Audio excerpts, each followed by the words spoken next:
Hi guys, Lucy aka the Watchbox Diaries here with another video for you. Now, Tudor have just released a brand new Pelagos, the FXD, and if I'm being completely honest, I found it kind of boring. While they do provide us with new designs pretty consistently, and I know they can't do that all of the time, I was kind of hoping for something a little bit more exciting. Now, a new colourway for the Black Bay 54, I personally would have found very exciting. Although I found it boring, it did get me thinking about this watch, the Pelagos 39. Is it the perfect modern diver? Bold claim, I am aware, but am I justified in it? On paper, these specs are great, and aesthetically, it is pretty easy on the eyes. Literally, it's super legible. But let's go deeper. 200 meters deep, to be exact. Now, while I do like a smaller watch, 39mm is the perfect dive watch size for me and my 6.2-inch wrist. The Pelagos is made of grade 2 titanium. Now, I fell in love with titanium when I got my Grand Seiko, my little cherry blossom, and I love how super lightweight it is. You almost forget that you're wearing it, which I really love. And it poses a further question. Is lightweight titanium the best material for tall and dive watches? Start a discussion in the comments. The unidirectional bezel is also made out of titanium. They are going for max lightweight and has a ceramic insert over the top of it.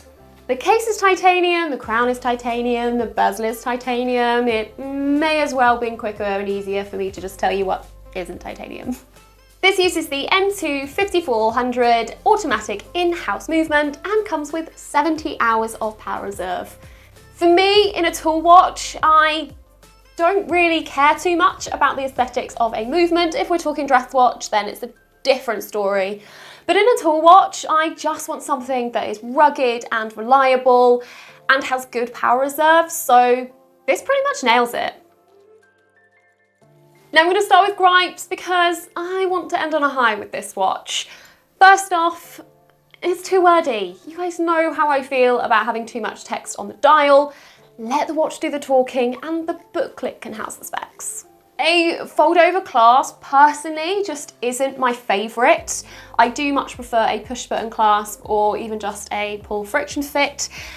The fold-over just scratches so much easier on itself.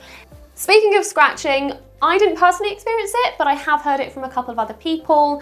The actual finishing of the bracelet and the case can be a little bit on the sharp side.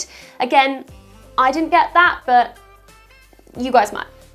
I'm not the biggest fan of a snowflake hand. This might cause some issues with you guys, but to me, they just always seem a bit too bulky. I do appreciate that they have kept the indices the same sort of shape. I am aware squares and rectangles are different shapes, but to me, they're part of the same family. So then only the hour hand and the 12 o'clock markers are different. So to me, that just makes it a little bit more cohesive. Not only is titanium super lightweight, it also has a much more subdued hue to it and is a lot less flashy to say steel, which I personally appreciate more in a tall-based watch. I love that this dial is super clean. They've kept the colorway simple so that the time is the part that stands out. That very subtle sunburst just gives it enough texture without taking away from its actual function. I don't even mind that Pelagos is in red because not only does it give it a lovely pop of colour on the dial, it also references vintage Rolexes. I really appreciate the lume. It is very good lume, super bright and super clear. Do I require the lume in day-to-day life? Not really. Do I still like it though? Yes, I do. There is basically no reflections on this watch. I make YouTube videos, so I have to take pictures and videos, and I have found this to be one of the easiest watches to get content of. At 39mm, this wears so incredibly well. Even though, say, the Black Bay 54 is technically slimmer at 11.5mm in height, The Pelagos wears much better on the wrist, even though it comes in at 11.9 millimeters high. I think it could possibly be down to the fact that the Pelagos is quite flat on the top and gives a bit more of a fits under the cuff feel. Now, a key feature that I have previously said doesn't really bother me that much, but I've just got back from Malta and I realised that is either becoming or is now something that I would like in a watch, and that is micro adjust. The T-Fit clasp is fantastic. It is so easy to use.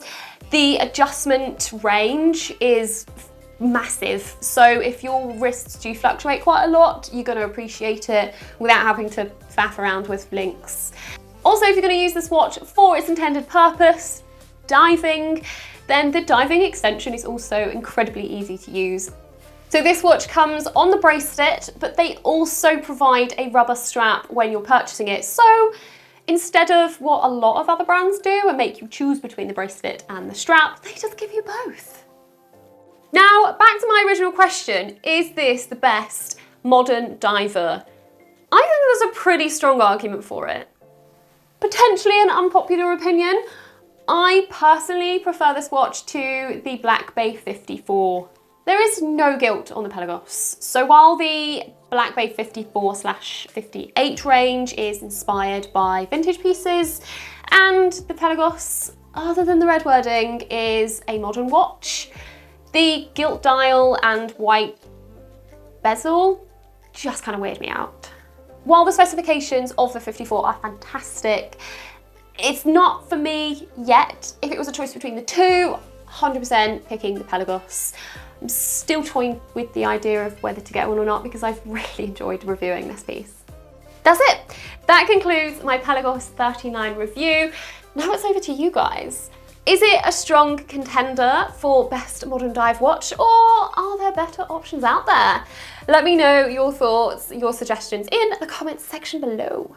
If you've enjoyed my content and you want to support the channel, then make sure you do all the YouTubey things. Wait, all the YouTubey things. Now my little dance for it. Make sure you've liked and subscribed to the channel. And if you want to be notified of my upcoming videos, you just gotta click the little bell and YouTube will do its thing. Until next time though, bye.